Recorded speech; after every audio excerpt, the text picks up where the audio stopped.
안녕하십니까 성도 여러분. 영광성경대학 온라인 강의 두 번째 강의 시작하도록 하겠습니다.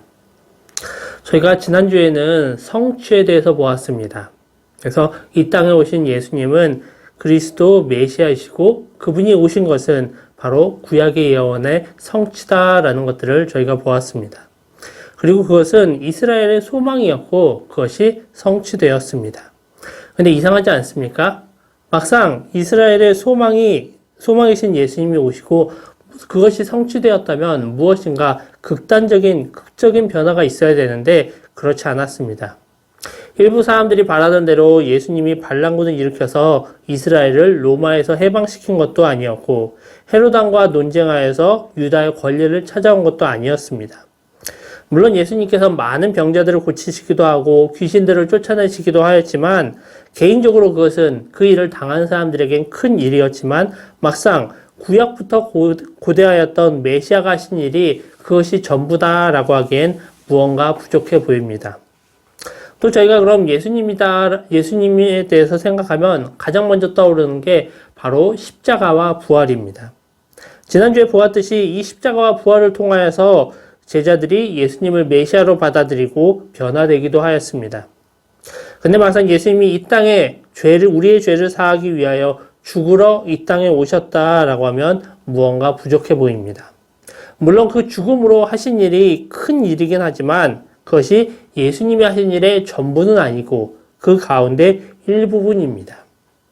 예수님이 우리의 죄를 대신하여서 십자가에 죽으셨다. 그리고 그분이 부활하셨다라는 것을 통하여서 우리 믿는 사람들이 하나님 앞에 나아갈 수 있는 길이 열리게 되었습니다. 그리고 그렇게 하나님의 백성된 사람들이 모인 곳이 바로 하나님 나라입니다. 오늘은 저희가 이 하나님 나라에 대해서 살펴보려고 합니다.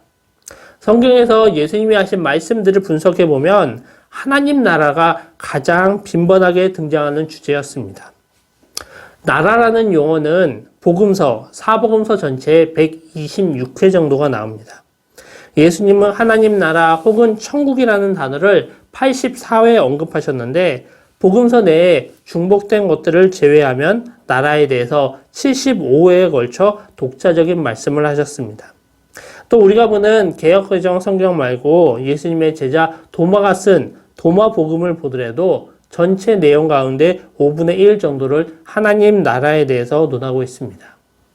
또 예수님이 자신의 공생의 사역을 하면서 가장 먼저 하신 말씀이 때가 찼고 하나님 나라가 가까이 왔으니 회개하고 복음을 믿으라 라는 말씀입니다.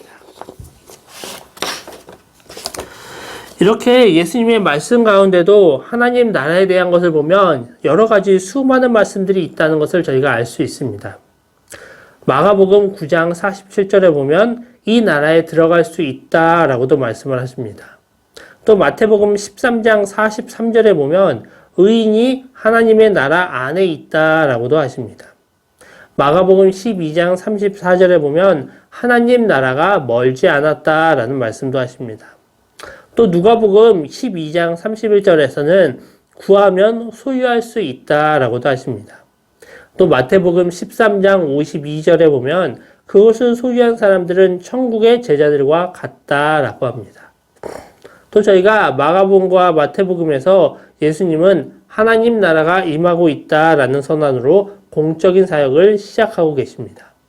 또 누가복음 4장 43절에 보면 내가 다른 동네에서도 하나님의 나라 복음을 전해야 하리니 나는 이 일을 위해 보내심을 받았노라 라고 하십니다.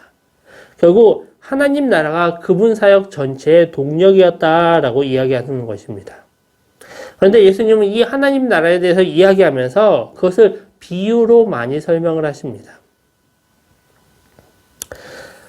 결국 우리가 이 모든 말씀을 통해서 알 수 있는 것은 하나님의 나라가 예수님의 오심으로 인하여서 임하게 되었다라는 것입니다. 근데 마가복음 4장 11절에 보면은 하늘나라의 비밀을 너에게 주었으나 외인에게는 모든 것을 비유로 하나니라고 나오고 있습니다.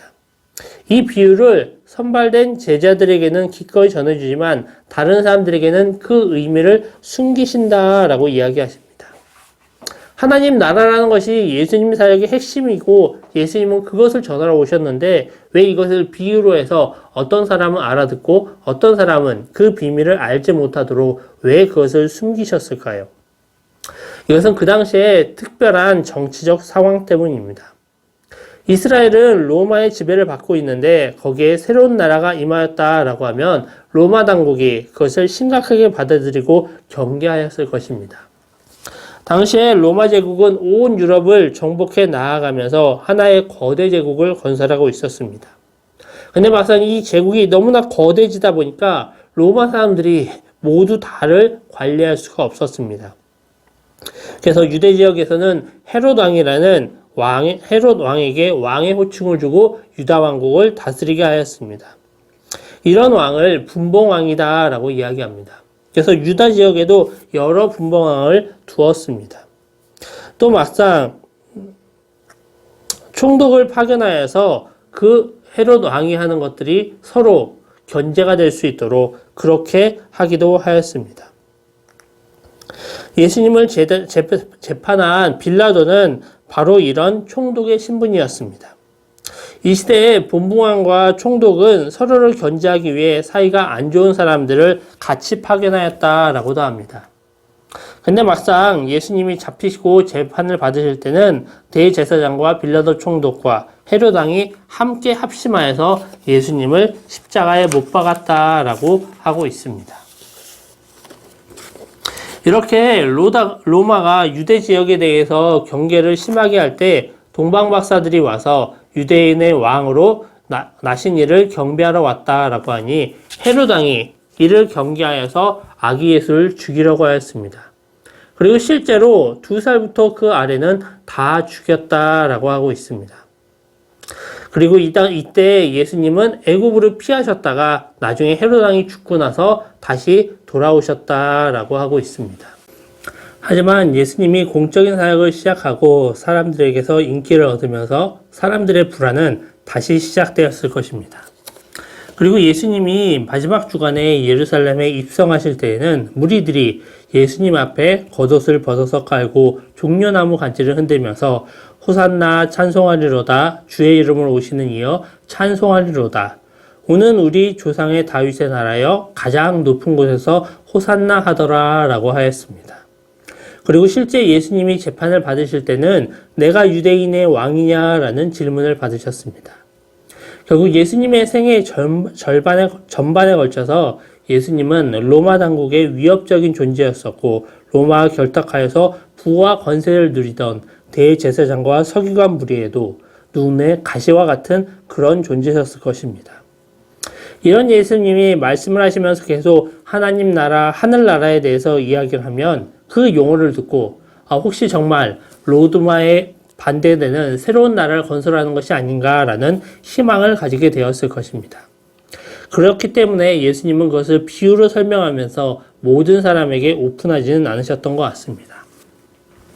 또 막상 그것을 들을 귀가 있는 사람은 그것을 들었지만 막상 같은 말씀을 듣고도 마음이 열리지 않는 사람들은 그것을 이해하지 못하기도 하였습니다.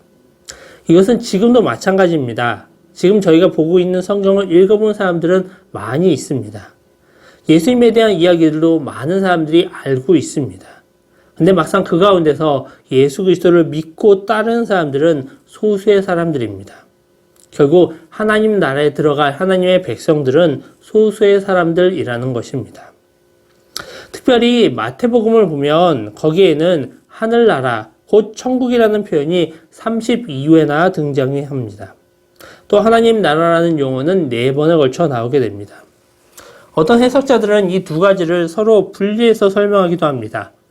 그래서 마태복음 19장 23절에서 24절에 보면 마태가 그 두 용어를 섞어서 사용하는 것을 볼 수 있습니다. 결국 이것을 볼 때 마태는 두 가지 용어를 서로 다르게 사용한 것이 아니라 단순히 그 두 개를 서로 다르게 사용하면서 같은 내용을 표현하는 단순한 대구법을 사용한 것이고 결국 그것을 통하여서 그 두 용어가 결국 하나의 똑같은 실제를 이야기하고 있다라고 볼 수 있습니다. 또 구약에는 나라라는 개념이 하나님이 히브리 이름을 사용하여서 야훼 나라라는 말이 2번 언급되고 있습니다. 또 하나님과 나라의 개념을 연결해서 사용하는 경우들도 많이 있었습니다. 결국 하나님은 이스라엘의 왕이시고 이스라엘은 하나님의 나라가 됩니다. 다만 이스라엘은 하나님께 속한 나라 안에서만 하나의 나라가 될 수 있었고 이스라엘은 결코 세속적인 일반 나라와는 달랐습니다. 이스라엘은 하나님의 통치와 전적으로 연결된 신적 수고의 결실입니다. 그들은 하나님과의 약속을 통하여서 하나님의 나라가 될 수 있었습니다. 하나님이 이스라엘에게 왕을 허락하지 않으신 이유가 바로 하나님이 그들이 왕이 되셨기 때문입니다. 구약에서 나라는 단순히 하나님의 백성이 이루는 정치적인 조직을 묘사한 것이 아니었습니다. 이것은 하나님의 통치를 받는 백성들, 그들의 삶의 본질에 대해서 이야기를 하는 것입니다. 하나님 나라는 자신의 영토를 다스리는 하나님의 주권적인 통치를 표현하는 것입니다. 그래서 구약시대에 이스라엘의 왕들이 하나님을 멀리하면 하나님이 선지자를 보내 그들에게 경고하고 다시 하나님께 돌아올 것을 강권하였습니다. 그러면 이런 하나님의 통치는 어디까지 임하였을까요? 성경의 1장 1절, 창세기 1장 1절에 가장 먼저 나오는 것을 보면 하나님이 천지를 창조하셨다라는 것이 나오고 있습니다. 그리고 하나님이 지금도 천지 모든 만물을 주관하고 계시다라는 것들을 저희가 알 수 있습니다. 결국 하나님의 통치는 이 땅끝까지 이 세상 모든 곳 가운데 임하고 있다라는 것입니다. 근데 막상 올 여름처럼 태풍이 3번이나 겹쳐서 오게 되고 또 코로나로 인하여서 전 세계가 고통받는 가운데 과연 지금의 세계를 하나님이 주관하는 것이 맞을까? 하나님이 주관하신다면 왜 이런 고통이 우리 가운데 계속될까라는 것을 고민하는 분들도 있을 것입니다. 하지만 구약의 이스라엘을 보면 하나님은 늘 그들에게 축복만 주신 것이 아니었습니다. 때로는 그들에게 고통을 주시면서 그들이 하나님께 돌아오도록 하셨습니다. 하나님의 돌보심은 인간의 삶을 위협할 수도 있고 축복할 수도 있는 자연 과정까지를 포함하고 있습니다. 또 이스라엘의 삶을 통해서 알 수 있는 것은 하나님의 통치는 지금 현재뿐만 아니라 미래도 다스리신다라는 것입니다. 하나님은 다가올 일을 보실 수 있는 시야가 있으시고 능력을 통해서 그것을 실현하실 수도 있으신 분입니다. 이것은 성경에 예언된 인류의 예언을 하나님이 행하실 것이고 그분에 따라서 바로 인류의 삶이 결정된 것이다 라는 것입니다. 이런 하나님을 이스라엘의 하나님만으로 생각하여서 예수님이 오셔서 하신 일이 이스라엘의 정치적인 독립이다 라는 것은 너무나도 이스라엘 중심적인 생각입니다. 예수님이 이 땅에 오셔서 하신 일은 단순히 이스라엘 민족만을 위한 것이 아닙니다. 그렇다고 아무 일도 일어나지 않은 것은 아닙니다. 저희가 일반 달력을 보아도 예수님이 오시기 전은 BC, Before Christ라고 하고 예수님이 오신 이후에는 AD라고 이야기를 합니다. 바로 인류의 역사도 예수님이 오신 그 순간을 기점으로 해서 그 전과 후를 나누고 있다라는 것입니다. 이것은 예수님이 이 땅에 오신 것이 그만큼 중요한 일이다라는 것입니다. 이것을 도표로 표현하면 이와 같습니다. 하나님이 천지를 창조하시고 아브라함을 부르시고 이스라엘 민족을 만들고 인류의 역사가 계속 진행되어 왔습니다. 그런데 예수님이 오시고 나서는 이제 하나의 마침표가 찍히고 새로운 세상이 시작되게 된 것입니다. 그런데 막상 새로운 세상이 시작되었다라고 해서 기존의 세상이 변한 것은 아닙니다. 기존의 세상에 종말이 온 것은 아닙니다. 기존의 세상은 별 문제 없이 똑같이 돌아가고 있습니다. 심지어 이스라엘은 로마에게서 독립을 얻어내지도 못하였고 그래서 사람들은 예수님이 오신 것이 메시아로 온 것이 맞는가라는 것을 자꾸 의심하고 확인하려고 하였습니다. 마태복음 12장 24절에 보면 예수님이 귀신을 내어 쫓으십니다. 여기에 대해서 바리새인들은 예수님이 귀신의 힘을 빌려 귀신을 쫓아낸다라고 생각하였습니다. 예수님은 여기에 반발하시면서 28절에 내가 하나님의 성령을 힘입어 귀신을 쫓아내는 것이면 하나님의 나라가 이미 너희에게 임하였느니라 라고 하십니다. 또 누가복음 10장 17절에 예수님은 70명의 제자를 파송하시고 그 제자들이 돌아와 귀신들도 우리에게 항복하더이다 라고 할 때 사단이 하늘에서 번개같이 떨어지는 것을 내가 보았노라 라고 하십니다. 예수님의 오심으로 인하여서 분명 이 세상에 주관하는 권력은 변화가 생겼습니다. 바리새인들도 이런 예수님의 사역이 심상치 않음을 보고 하나님의 나라가 어느 때에 임하나이까 라고 묻습니다. 예수님은 누가복음 17장 20절 21절에서 이런 바리새인들에게 하나님의 나라는 볼 수 있게 임하는 것이 아니요 또 여기 있다 저기 있다고도 못하리니 하나님의 나라는 너희 안에 있느니라 라고 답변을 하십니다. 이미 하나님의 나라가 임하였습니다. 구약부터 예언했던 메시아의 오심이 이미 성취되었습니다. 예수님은 사람들을 하나님께 인도하는 교사나 인도자가 아니었고 그분이 하나님 나라의 전달자였고 그분이 바로 메시아였습니다. 예수 그리스도가 이 땅 가운데 오심으로 인하여서 하나님의 나라는 이미 시작되었습니다. 하지만 이것이 영적인 것이다 보니까 앞에서 보다시피 이 땅에서의 변화는 별로 그렇게 두드러지게 나타나지 않았습니다. 또 그래서 사람들은 계속적으로 의문을 가지게 됩니다. 더더군다나 인류의 역사를 보면 정말 인류의 역사에서 큰 불행한 사건들이 여러 번 일어나게 됩니다. 특별히 1914년부터 1918년까지는 1차 세계대전이 일어납니다.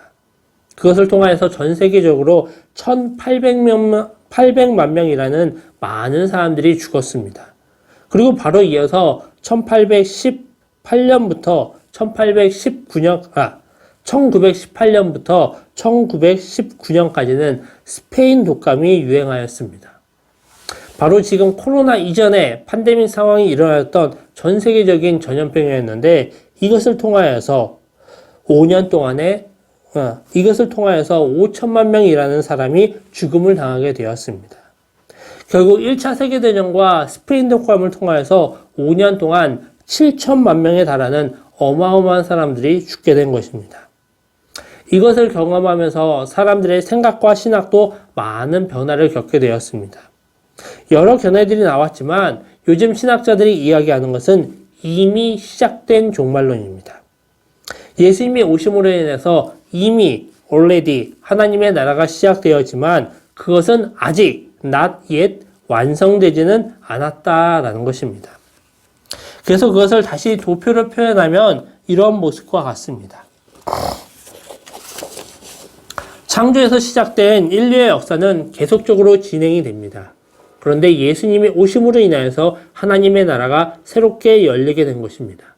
미래의 실제가 지금 현재 가운데 등장하는 것입니다. 하지만 지금 현재는 그 둘이 함께 공존하고 있습니다. 사람들은 육신에서 땅에서의 삶을 살아가고 있지만 하나님의 백성은 영적으로 하나님 나라의 백성으로서의 삶을 살 수가 있다라는 것입니다. 하지만 아직까지 육적인 삶들이 남아있기 때문에 그 하나님의 나라는 아직 완성된 것은 아닙니다. 하나님 나라는 예수님의 오심으로 이미 시작되었습니다. 그러나 그것은 아직 완성된 것은 아닙니다. 그래서 예수님을 믿는 사람들은 현실의 세계 속에서 하나님 나라의 백성으로 살아가게 되는 것입니다. 그래서 우리가 주일 예배를 드리고 하나님의 말씀의 은혜를 받지만 세상 속으로 돌아가면 우리가 그 가운데에서 하나님의 말씀을 지키며 그 말씀대로 살아가기가 어려운 것입니다. 아직까지 우리에게는 수많은 유혹과 옛상품들이 남아있어 우리가 하나님의 백성으로만 온전히 살아가기에는 너무나도 많은 유혹과 시험들이 우리를 아직까지 유혹하고 있다라는 것입니다. 마태복음 13장 24절에서 30절에 보면 가라지의 비유가 나옵니다. 천국은 좋은 씨를 제 밭에 뿌린 사람과 같다고 합니다. 근데 원수가 와서 곡식 가운데 가라지를 덧뿌리고 가니 싹이 나고 결실을 할 때에 곡식과 가라지가 함께 나오게 된 것입니다. 종들이 물어봅니다. 가라지를 뽑기를 원하냐라고 물어봤을 때 집주인은 놔두어라. 가라지를 뽑을 때 곡식까지 같이 뽑을까 염려된다라고 합니다. 그리고 추수 때까지 자라게 두었다가 가라지는 거두어서 불에 던지고 곡식은 곡간에 넣는다라고 하였습니다. 바로 지금 이 시기가 이 알곡과 가라지가 함께 공존하는 중간 시기라는 것입니다. 지금 우리는 바로 이러한 시기를 살아가고 있습니다. 나중에 마태복음 24장 30절에 나온 인자의 징조가 하늘에서 보이겠고 그때 땅의 모든 족속들이 통곡하며 그들이 인자가 구름을 타고 능력과 큰 영광으로 오는 것을 보리라 라고 하신 때 예수님의 재림 때가 되면 비로소 하나님의 나라는 완성이 될 것입니다.